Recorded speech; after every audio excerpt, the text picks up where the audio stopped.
Hi everyone, hope you're all doing well. Sorry there was no video yesterday, just a bit busy with work, but here we go. We've got a video today and I've also dropped a video on Patreon if you are on there, so do go check that out. But today I'm going to do just some little updates on three companies, one of them being Gang, DraftKings and Celsius, and we're going to take a look. Now these updates weren't worth really a full video, but obviously these are free stocks that I talk about on the channel, free stocks I own, and not really mention them for a few days. Well, I always mention this one, but maybe not these two too often, and not enough news for its own video, but I thought, you know what, squeeze it into this one, talk about it for a minute or two and then move on to the next one, and it'd be a nice little update.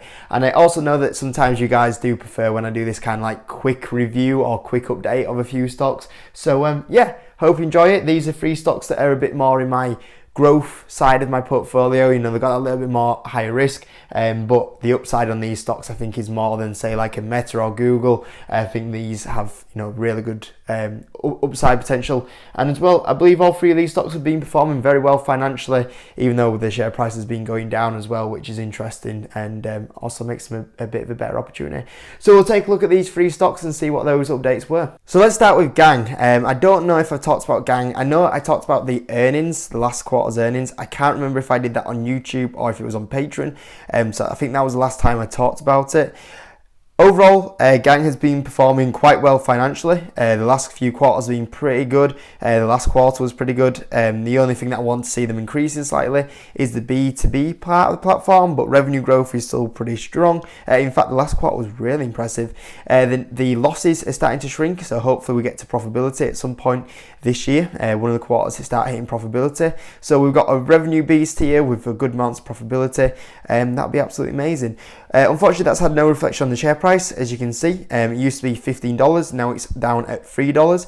I would like to buy a bit more Gang. The only thing I've got to be careful of is that it already makes quite a bit of a big allocation up in my portfolio. That's the only thing that is kind of stopping me from buying at the moment, but I will probably nibble at some point, but that's just the only thing that I have to be really cautious of at the moment. Now there was two bits of news that came out with Gang. First of all was to do with analysts. An analyst came out and said that they are very bullish in casino stocks, which was B. Riley. And you can see here that Gang got mentioned, and a rundown of its price target shifts and ratings. And Gang was mentioned, and they shifted their price target from $6.50, which at the moment would offer over double the upside of where it is right now. They actually moved that into $10, which is a massive shift. So yeah, I mean, that would be not double the upside, nearly over triple the upside now on where Gang is right now. So that was very, very big upside from here, and obviously analyst targets are done over the next 12 months, so they are very bullish on Gang in the next 12 months, and a lot of the casino stocks. There was a few that got quite a bit of a hike up here, but Gang was definitely one of the more bigger ones compared to, like, you know, 35 to 40, 70 to 75, 16 to 18. Gang was quite a bit of a big update from here. So yeah, that's pretty good. So yeah, that was a positive news for Gang there. And another little bit of the second part of the news here was that Gang announced an extension of its share repurchase plan, so it extended it for additional 6 months. At the moment, Gang have agreed to buy back 5 million of its shares at the moment, and it can do that because it has quite a good balance sheet, has quite good cash reserves, and also it doesn't need to keep them cash reserves anymore because obviously we should be moving to profitability in the next 12 months. So yeah, obviously the more that Gang can generate more positive cash, that will lead to more share buybacks. And 5 million, you know, it sounds small, but actually when you look at the market cap and it's 131 million, that's actually like a really big chunk of the company. You know, that's something like 4% of the company. So yeah, it's a big buyback of the company right there. So yeah, hopefully we can see more and more of this from Gang, and hopefully they get back to, well, start making good amounts of profitability to then funnel back down to share buybacks even more, because at the moment, if they can buy back another 5 million of the company, you know, we'll be talking nearly getting up to, you know, 8-9% of the company being bought out, which are bought back, which would be absolutely amazing. So yeah, pretty big share buyback going on there with Gang, and definitely at 131 million market cap, it's I wish I was buying at $3, put it that way. So that's Gang. DraftKings, not as big news with DraftKings. The share price has been kind of consolidating since about May time. You can see here that really since May time we've really been pretty much in this kind of up and down territory. We've not really dropping anymore. But yeah, obviously you guys know I'm a big fan of DraftKings, especially at this 5 million market cap, which it is here right now. But same again with DraftKings, there was a bit of positive news about DraftKings and analysts. You can see here that DraftKings lands new bull as profitability in years. The analyst also likes Penn. This has happened quite a bit at the moment. There's a lot of analysts at the moment getting quite bullish on this sector. I think just because they're seeing how well these stocks are performing and how beaten down they are. DraftKings lands bull rating from GMP with 80% upside called out. The firm expects DKNG to see a positive re-rating as the company nears profitability. I think this is what a lot of analysts are starting to realise now, is that DraftKings is actually, the fundamentals of the company are very, very strong, moving in that profitability way, and the growth is going to be insane as well. So yeah, and it says here that management has proven its ability to gain market access in legal states with industry-leading US population exposure. So this was one of the big questions with DraftKings that we had, is that can they maintain popularity and lead one of the leading companies in these new states, and which they have done. Now the next question is with profitability, and I'm sure they'll answer that once again with profitability in the next few years. We see DraftKings growing revenue at a 19% CAGR. I actually think that could potentially be a lot higher, because you look at New Jersey, and that's something like 4 or 5 years in, and the CAGR on that is like 40-something%. So I can't see why a lot of these new states can't be something like New Jersey. So yeah, I actually would expect this to be a little higher than that. And also you got to factor in like new launches and everything like that. So I think that's actually quite conservative, but hey, we'll leave that for now.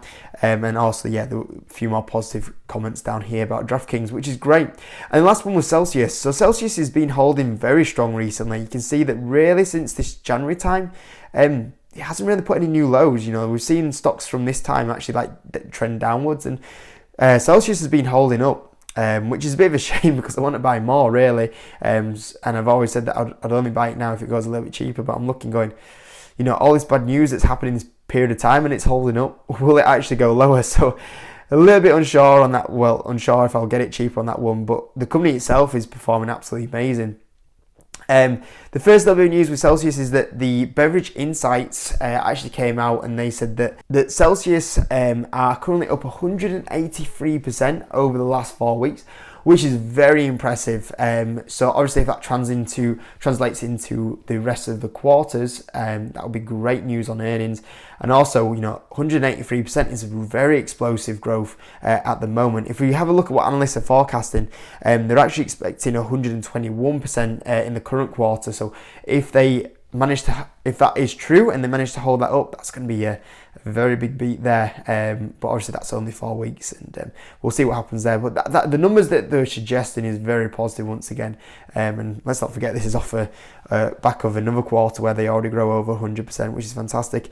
And also a little thing that I've noticed with Celsius as well at the moment is that analysts are actually hiking up their forecast for the full year. So you can see here they're expecting 89% growth for the current year, and I've noticed in the last few weeks this has been hiked up a fair bit. So if we have a look at analysts at the moment, they have been hiking up. So you see EPS revisions are up 6 revisions in the last 90 days, which is really positive. We're not really focused on EPS just yet with this company, but still to have EPS revisions upwards in the last 90 days is good. But also the revenue revisions have been very positive as well. If I just flick down here to the revenue revisions, you can see here that the revisions have been hiked up a huge amount. So you can see here that actually 2021, at this period of time, which is this one here, you can see they're actually expecting like 52 million, 144 million, and you can see that right now we're sitting on 144 million here. So the revision hike up in the last few months has been very high at the moment, which is great. And you can see that there has actually been 7 revisions of the revenue as well, which is really good. So yeah, this is the thing, is like, I don't really like to focus on this too much, but it just shows you that when analysts on the day come out with earnings and say that, okay, it was in this sort of range and this sort of range, that doesn't factor in if over the last 3 months that's had a massive hike up. And that's why it's always good to judge the actual numbers and look at it from a long period of time and how much that's actually grown quarter over quarter or year over year, rather than looking, okay, it was in this kind of range of analyst expectations, because they're always trying to guess what it is. Whereas you want to look at at the long-term picture and see if that is still moving in the right direction. But yeah, obviously, revisions in an upward trend and them actually being higher than what analysts were expecting is obviously beating what expectations, and they're ahead of the schedule, which is positive. So yeah, anyway, those are 3 stocks that I thought I'd talk about, 3 growth stocks. Hope you enjoyed the little mini update anyway, guys. If you could hit the like button, if you're new, subscribe, that'd be absolutely amazing. And I'll see you next video.